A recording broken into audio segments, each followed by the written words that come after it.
Welcome back to my channel. আজকে আমি আপনাদের সাথে শেয়ার করব মহাশিবরাত্রিতে যে সমস্ত উপকরণ আমাদের পুজোয় লাগবে সেই সমস্ত উপকরণগুলি আজকে আমি আপনাদের সাথে শেয়ার করব। এর আগের ভিডিওতে আমি মা দুর্গার 16 সিঙ্গার ভিডিও শেয়ার করেছি, আপনারা চাইলে দেখে নিতে পারেন। তো প্রথমেই আমি দুধ নিয়েছি আর এর সাথে আমি মধু নিলাম। পঞ্চামৃত যদি দিয়ে আপনারা অভিষেক করতে চান তো এইগুলো লাগবে। তারপরে দই নিলাম,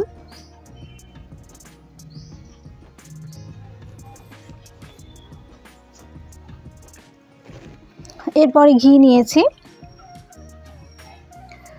শিবরাত্রিতে পঞ্চামৃত দিয়ে অভিষেক করা খুবই শুভ মনে করা হয়ে থাকে, সেই জন্য আমি পঞ্চামৃত নিলাম। এরপর শর্করা নিয়েছি, এর সাথে গঙ্গা জল নিয়েছি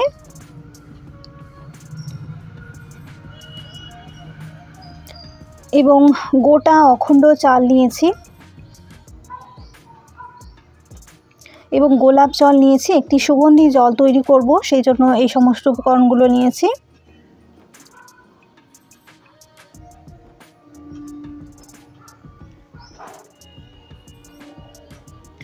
এবং এর সাথে সাথে মহাদেবের ডুগডুগি নিয়েছি এবং সাদা চন্দনের গুঁড়ো নিয়েছি। এতে সিদ্ধি পাতা আছে।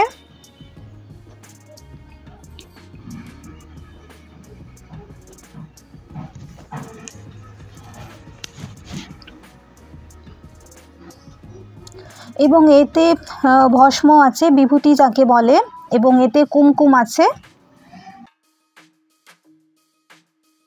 এবং এরপর সরষের তেল নিয়েছি এবং গোল বাতি নিয়েছি। আপনারা যদি আরতি করতে চান তো সেক্ষেত্রে গোল বাতির প্রয়োজন হতে পারে, সেই জন্য নিয়েছি। এটা অষ্টগন্ধক চন্দন আছে।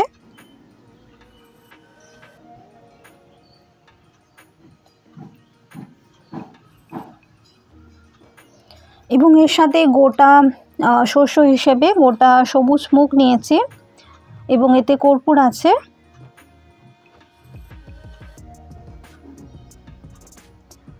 এবং আবির নিয়েছি। মহাশিবরাত্রিতে মহাদেব এবং পার্বতীর বিবাহ হয়ে থাকে, সেক্ষেত্রে আবির এবং এইভাবে হলুদ এই সমস্ত কিছু কিন্তু লাগে।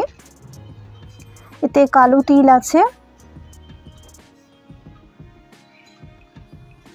এবং এতে অগরু আছে এবং এটা আমি আতর নিয়েছি।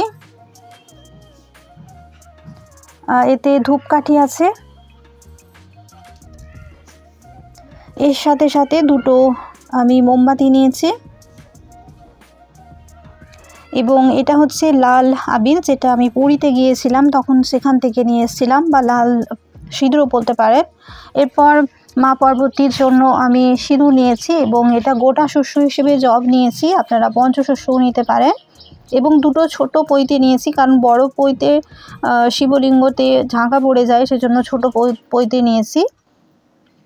এরপর একটা কলকে নিয়েছি এবং কেশর নিয়েছি। এর সাথে সাথে মলি নিয়েছি, মলি সুতো। আর এটা হচ্ছে রুদ্রাক্ষের একটা ছোট মালা, শিবলিঙ্গতে আমি অর্পণ করব সেই জন্য নিয়েছি। এবং এতে লম্বা বাতি নিয়েছি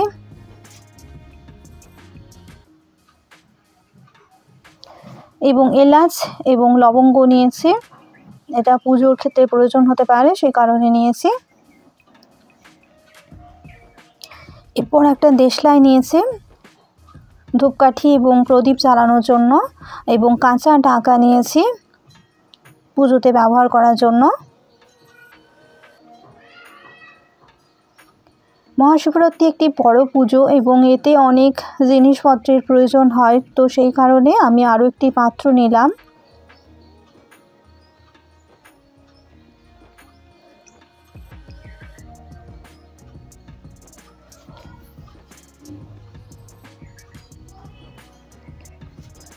এতে আমি জল নিয়েছি, শুদ্ধ জল নিয়েছি এবং আরও একটি পাত্র নিয়েছি, যেটা কাঁসার পাত্র, যাতে পঞ্চামৃত আমি গুলে নেব। এবং আরেকটি পাত্র নিয়েছি যেটা আমার প্রয়োজন হবে। এবং একটি ঘিয়ের প্রদীপ নিয়েছি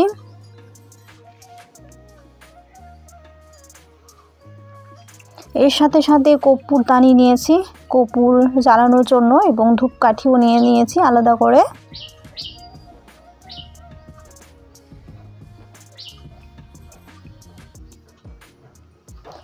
ধূপদানিও নিয়েছি এর সাথে সাথে। এবং এটা হচ্ছে হাবন, আপনারা চাইলে হাবনও জ্বালাতে পারেন। আর আমি হাবনের একটা ধূপ নিয়েছি এবং চন্দন, সাদা চন্দন গুলে নিয়েছি।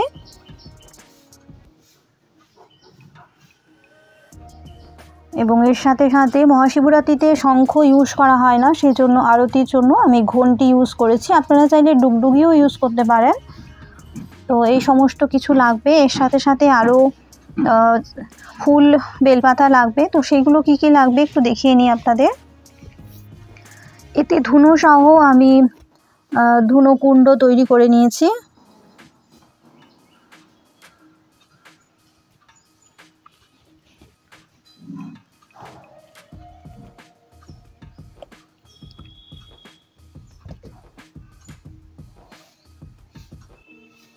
এবং এটি মালা এবং বেল, কলার এবং আমশাখা এবং পানের পাত্র নিয়েছি।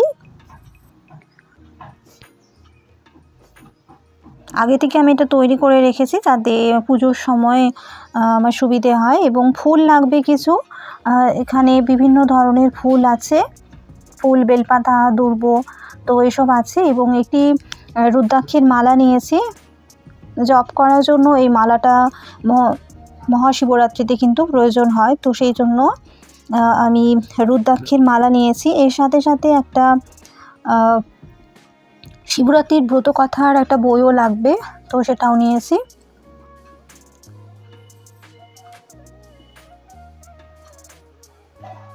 তো এই সমস্ত উপকরণের সাথে সাথে মিষ্টি এবং ফল, এই সমস্ত কিছুও লাগবে। মহাশিবরাত্রি একটি বড় পুজো, তো এখানে বিভিন্ন ধরনের জিনিসের প্রয়োজন হয়। এবং এটা হচ্ছে 16 সিংহা, যেটা আগের ভিডিওতেই আপনাদের আমি শেয়ার করেছি। তো আপনারা না দেখে থাকলেও ভিডিওটা দেখে নিতে পারেন। মা পার্বতীকে এই 16 সিংহার অর্পণ করা সেদিন ভীষণই শুভ মনে করা হয়ে থাকে। আপনারা চাইলে এই 16 সিংহার বা 11 সিংহার বা 9 সিংহার বা 7 সিংহার আপনারা কিন্তু অর্পণ করতেই পারেন মা পার্বতীকে। এর সাথে সাথে আমি আমার একটি ঘট নিয়েছি এবং কলস স্থাপন করব, তার জন্য একটি চালের পাত্র এবং একটি ঘটি নিয়েছি। তো এই সমস্ত উপকরণ কিন্তু মহাশিবরাত্রিতে আমাদের প্রয়োজন হবে। তো পরবর্তী ভিডিওগুলোতে মহাশিবরাত্রি পুজো বিধি আপনাদের সাথে আমি শেয়ার করব।